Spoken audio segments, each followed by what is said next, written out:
تو فا تو پس کے لیے نا استجابہ سے لفظ ہے، دعا کی قبولیت کے لیے یہ لفظ آتا ہے۔ ایک اور لفظ بھی دعا کی قبولیت کے لیے آتا ہے، وہ ہے اجابہ، اجابہ۔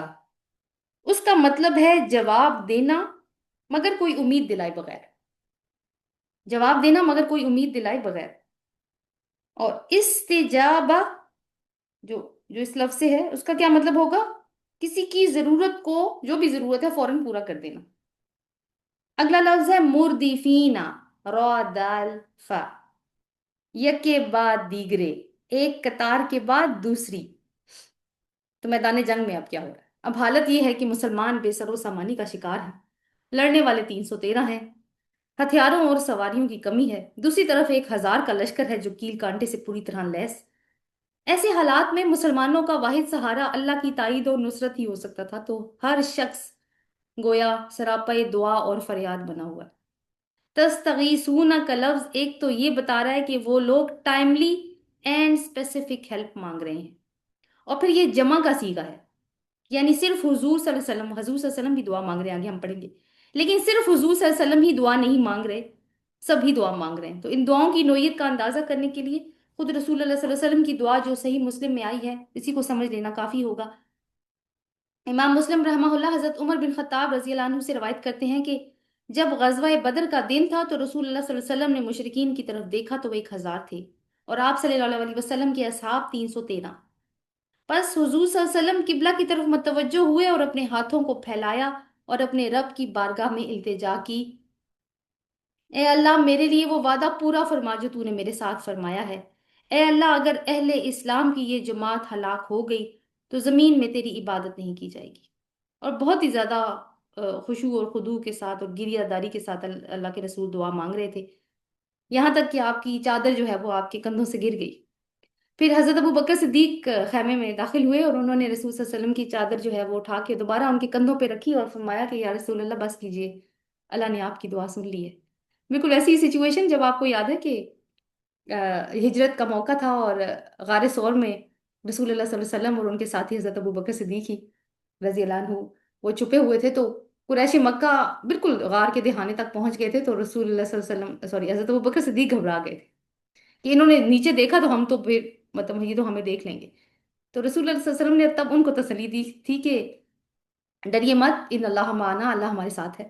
اور یہاں پہ گویا جو ہے وہ حضرت ابو بکر صدیق ان کو تسلی دے رہے ہیں۔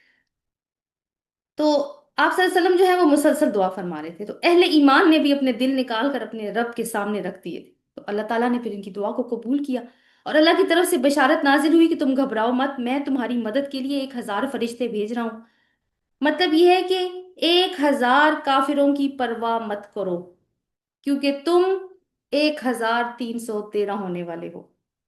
ان فرشتوں کے نزول کی شکل بھی اللہ نے بتائی، مردفین جو اللہ تعالیٰ نے کہا نا کہ وہ دستے کے بعد دستے کی شکل، یعنی ایک منظم آرمی کی طرح اتریں گے۔ بخاری اور بحیقی میں حضرت عبداللہ بن عباس رضی اللہ عنہ سے روایت ہے کہ رسول اللہ صلی اللہ علیہ وسلم نے بدر کے دن فرمایا تھا کہ یہ جبریل ہیں، اسلحہ لگائے ہوئے، گھوڑے کی لگام پکڑے ہوئے۔ تو میدان جنگ میں بھی جو لڑنے والے ہوتے ہیں ان کی سائیکالوجی بھی ظاہر ہے یہ ہوتی ہے کہ وہ حوصلے میں رہتے ہیں جب تک ایک احساس ہو ان کے پاس کہ ہمارے پاس بھی اسٹرینتھ ہے، یعنی مین پاور بھی ہے، ہتھیار بھی ہیں، اور ہمیں کمک پہنچ رہی ہے۔ لیکن یہاں پہ آپ دیکھیں کہ ہمیں ایک سبق یہ ملتا ہے کہ پہلے مسلمان میدان بدر میں اترے ہیں، یہ نہیں ہوا کہ انہوں نے کہا اچھا فرشتے آ رہے ہیں تو ہم سائڈ پہ بیٹھ جاتے، نہیں، پہلے مسلمان اترے ہیں میدان بدر میں، صفیں باندھی ہیں انہوں نے، پھر اللہ سے مدد مانگی ہے۔ بالکل ایسے ہی طالوت اور جالوت کی جنگ میں بھی ایسے ہی ہوا تھا۔ اب دیکھیں وہاں پہ بات ہوئی تھی کہ یہ بدر کی تیاری ہے، تو یہاں پہ بھی آپ وہی والا سین دیکھ لیں۔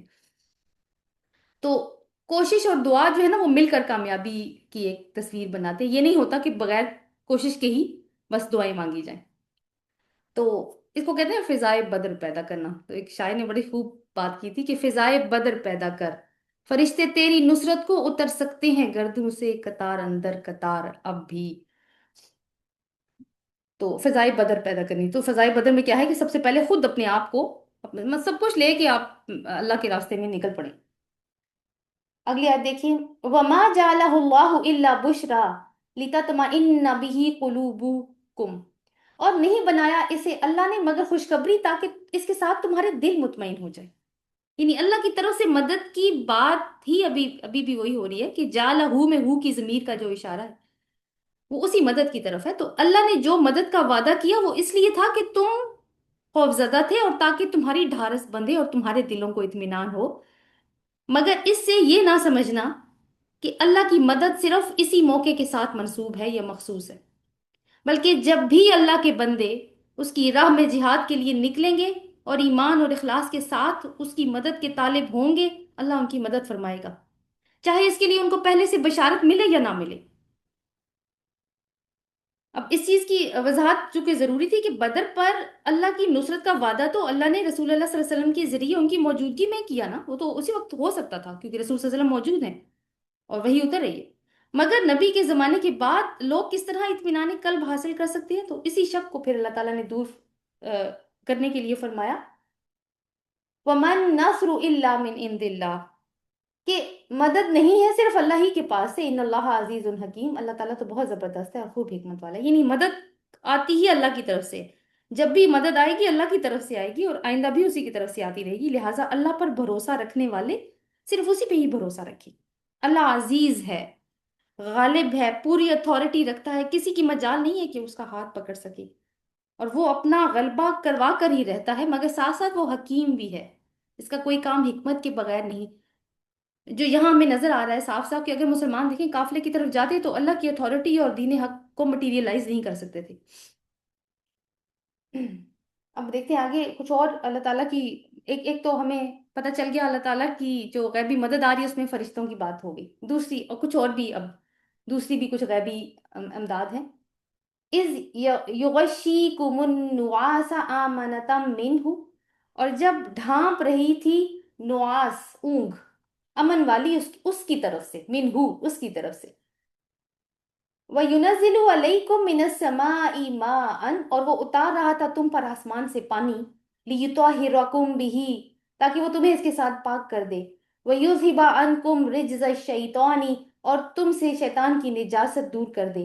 وَلِيَرْبِطَ عَلَىٰ قُلُوبِكُمْ، اور تاکہ تمہارے دلوں کو مضبوط کر دے. وَيُثَبِّتَ بِهِ الْأَقْدَامَ، اور جما دے اس کے ساتھ تمہارے قدموں کو. تو اللہ تعالیٰ نے کیا کیا غیبی مدد میں اور بھیجا؟ نیند.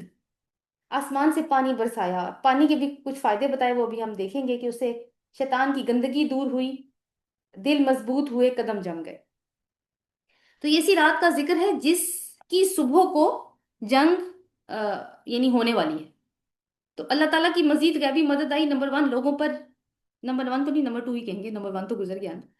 لوگوں پر اللہ تعالیٰ نے نیند طاری کر دی. نواز کا مطلب ہوتا ہے نیند کا پہلا درجہ، اونگنا، جس میں انسان ریلیکس، مسلز ریلیکس ہو جاتے ہیں. تو اس سے ان مومنوں کے اعصاب کو سکون مل گیا. اللہ نے اس کو اپنی طرف منسوب کیا، منہو کا لفظ، اس لیے کہ ویسے اگلے دن جنگ ہو تو انسان سکون کی نیند نہیں سو سکتا. ہمارا اگلے دن پیپر ہو، کوئی انٹرویو ہو تو نیند نہیں آ رہی ہوتی. تو یہاں تو جنگ کا معاملہ ہے، اور سوئے گا نہیں تو اگلے دن فریش اٹھے گا نہیں اور چستی نہیں ہوگی. تو اس نعمت نے مسلمانوں کو چاقو چوبند کر دیا. تیسری تائید اللہ تعالیٰ کی طرف سے کیا ملی مسلمانوں کو؟ کہ اللہ تعالیٰ نے بارش برسا دی. اب بارش تو آسمان سے ہی برستی ہے تو انڈرسٹوڈ بات ہے. اللہ تعالیٰ نے کہا کہ یُنَزِّلُ عَلَيْكُم مِّنَ السَّمَاءِ مَاءً، آسمان سے پانی اتارا.